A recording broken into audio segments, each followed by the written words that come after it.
सभी मित्रों को नमस्कार। मित्रों, आज अहीरों की शौर्य दिवस है और छोटा सा इतिहास आपको यादवों के बारे में मैं आपको बताना चाह रहा हूँ। दुनिया का सैन्य इतिहास यूँ तो वीरता की कहानियों से भरा पड़ा है, लेकिन रेंजांगला की गौरव गाथा हर लिहाज में शहादत की अनूठी दास्तां है। बिना किसी तैयारी के अहिरवाल के वीर जवानों ने 18 नवंबर 1962 को लद्दाख की दुर्गम बर्फीली चोटी पर शहादत का ऐसा इतिहास लिखा था जिसे कभी भुलाया नहीं जा सकता। वीरों के जज्बे का ही परिणाम था कि चीन सीजफायर के लिए मजबूर हो गया। बेशक भारत को इस युद्ध में आधिकारिक रूप से जीत नसीब नहीं हुई, लेकिन सामरिक दृष्टि से सर्वाधिक महत्वपूर्ण माने जाने वाली रेजांगला पोस्ट पर यहाँ के जाबाज जवानों ने हजारों चीनी सैनिकों को मार गिराया था। रेजांगला पोस्ट पर वर्ष 1962 की लड़ाई में तत्कालीन 13 कुमाऊं बटालियन के कुल 124 जवान शामिल थे, जिसमें से 114 जवान शहीद हो गए थे। शहादत देने वालों में अधिकांश जवान अहिरवाल क्षेत्र के थे। कुर्बानी से पूर्व इन जवानों ने देश की सरहद की ओर बढ़ रहे चीन के 1300 जवानों को मौत के घाट उतार दिया था। इस युद्ध की खास बात यह थी कि चीनी सैनिक जहां पहाड़ी क्षेत्र की भौगोलिक परिस्थितियों व बर्फीले मौसम में पूरी तरह अभ्यस्त थे, वहीं मैदानी क्षेत्रों से गए भारतीय सैनिकों के लिए परिस्थितियां पूरी तरह प्रतिकूल थी। हथियारों के मामले में भी भारतीय जवान चीन के सैनिकों से पीछे थे। विशेष बात यह भी थी कि चीन जहां पूरी तैयारी के साथ युद्ध मैदान में उतरा था, वहीं चीनी भाई भाई के नारे के बीच भारत को सपने में भी चीनी आक्रमण का आभास नहीं था।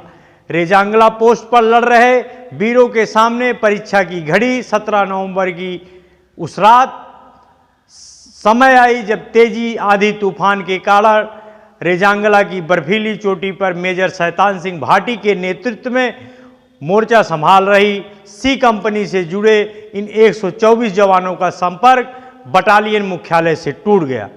ऐसी ही विषम परिस्थितियों में 18 नवंबर को 4 बजे युद्ध शुरू हो गया।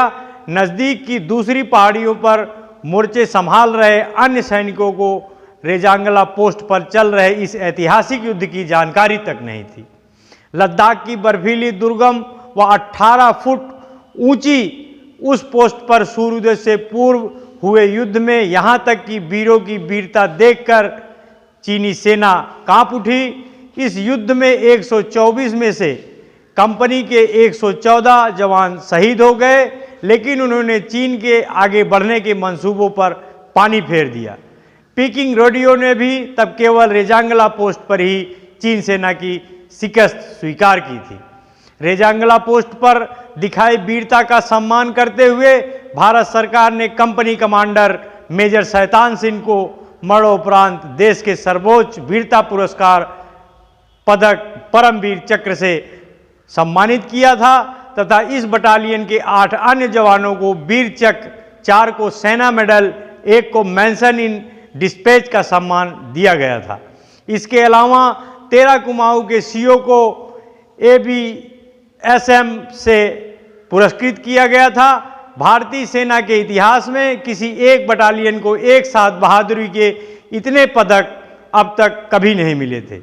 सरकार ने चार्ली कंपनी की वीरता को देखते हुए बाद में एक अहम निर्णय लेते हुए कंपनी का दोबारा गठन किया तथा इसका नाम रेजांगला रखा। रेजांगला युद्ध में शहीद हुए सैनिकों में मेजर शैतान सिंह PVC जोधपुर के भाटी राजपूत थे, जबकि नरसिंह सहायक धर्मपाल सिंह दहिया सोनीपत के जाट परिवार से थे। कंपनी का सफाई कर्मचारी पंजाब का रहने वाला था। इसके अलावा शेष सभी जवान अहिर जात के थे। इसमें से अधिकांश हरियाणा के रेवाड़ी, महेंद्रगढ़ व सीमा से सटे अलवर जिले के रहने वाले थे।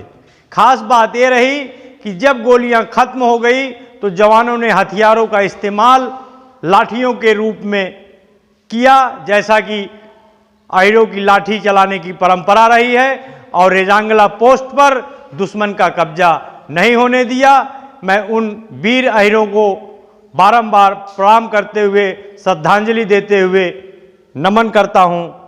जय हिंद, जय भारत।